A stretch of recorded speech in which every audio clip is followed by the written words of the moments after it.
So we are here at the San Diego KOA Resort, which is really nice. One of the few resorts, I think there's less than 10 resorts across the country for the KOAs.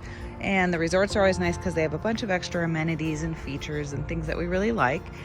This is a really nice site. This is considered one of the best sites in the campground. These sites are the patio sites. I think there's about 5 or 6 here on the campground. They have a fire pit, and then you can see all the Adirondacks seating that is around here. One of those chairs is our camp chair, but it has a grill already here, and there's a bunch of outdoor lighting at nighttime, so you can see that there's a light above the grill, and then there's different lights around the pavers and stuff, so you can see your way around as you're walking around. There is a nice picnic table here with an umbrella. Beautiful landscaping. I mean, it's San Diego, right? So your plants and stuff are all beautiful year-round, which is really nice. And then, by the way, the site number is 2111 that we are in. You can see we have septic, electric, and water. Here's kind of the way it looks on the back side. And I have taken a ton of video of the different amenities and some of the other types of cabins and tent sites and pull-throughs and other things that they have here. So I will show you all of those items, and you can decide if this is a good place to stay. The location of this KOA is in Chula, Vista, which is a suburb pretty much that is south of San Diego. So I would find that was pretty much the only negative I would say about this KOA, is that the location wasn't right in downtown San Diego, or where you'd be close enough to really kind of bike or walk to anything that you're probably there to see. You're definitely going to need another vehicle so that you can travel the 25-30 minutes into town or up to the coast or wherever it is that you're visiting. And so that is maybe one negative, but overall the area may not have been the best area, but they did have a gate at the entrance, and I felt like it was safe. All the people that we met within the campground were very nice, and the staff was very nice. So that was all very good. Just want to be sure that you know that you'll need some other vehicle with you in order to really go see all the sites that you're going to want to see in San Diego while you're staying here. We stayed here the 3rd week of October of 2021, so you're going to see some Halloween decorations and stuff throughout the campsites. The front desk area is where you check in, and then attached to that is a gift shop, a pretty large gift shop.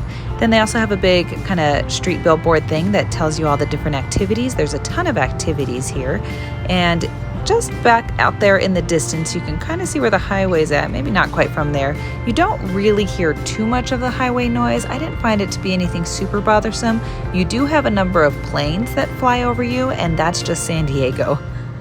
Just past that front desk and gift shop area, they have a big outdoor seating area, and they have a cafe where you can get some different meals, and they have events going on. And then this is the rock climbing wall. So at various times, they don't just leave this open through the day, but they'll have different times where they have scheduled rock climbing, and they get the kids all locked in, and you can do some different climbing up the rock wall, which is a pretty cool feature to have at a KOA. And just behind me, I'm actually not showing it right now, is the pool area, but I will show a ton of information about the pool. You can see there's a lot of cabins around here, and a lot of the cabins are very close to the pool. The pool at this KOA is just fantastic. So you can see here, it is just huge, tons of patio chairs and stuff sitting around it. I'll show more video of the pool. You can see right behind us is where the playground's at, and both of those have a nice fence around it. This gives you an even better view of that pool. You can see off to the right, we're coming up here, and you can see where the cabanas are at. So they have some little rental cabanas. They didn't have those open while we were here. Like I said, it was the middle of the week, the 3rd week of October, so there wasn't a huge volume of people, although I would imagine for Halloween the next week it was going to fill up. The pool is pretty much empty in the middle of the day. Their clubhouse is right behind there. That's that big building, and then they have the hot tub here as well. There's plenty of seating, both with Chase Lounge and then also with the chairs and tables, so you can sit up there, umbrellas over everything, and then another hot tub. I believe that one was adults only. here's an example of some of the cabins. You can see these are more your traditional cabins that you'd expect at maybe a more established KOA that's been around for a while. And then they also have more modern looking kind of tiny homes that are over right by the pool. In this area, there's also another one of the playgrounds. There's a lot of different little play areas spread throughout the park, which is really nice. And then here you go, they have some rentals with these bikes, and you can bike around the park in the resort. Here's the comfort stations. Never went into one because we didn't need to use it, but they were spread throughout the park. And then the kids liked the little playground area with this climbing wall at it.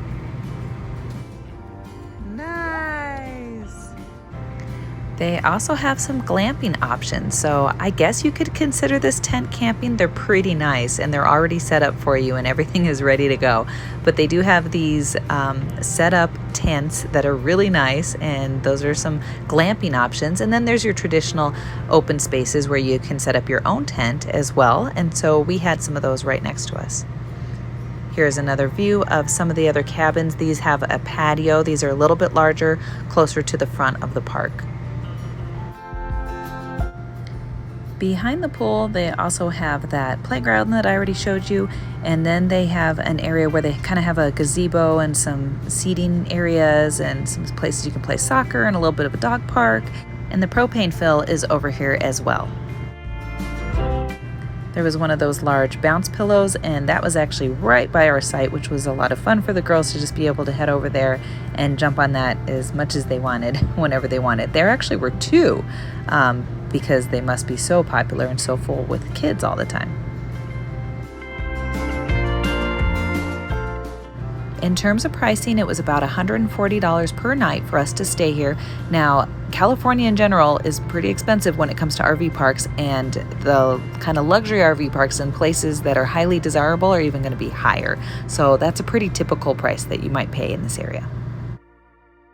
And since you were kind enough to stay to the end, I just wanted to throw in a few of the things we enjoyed seeing. The Cabrillo National Monument is part of the NPS system and definitely one to not miss. You can stand up there and really see San Diego back out in the distance, look at the different ships.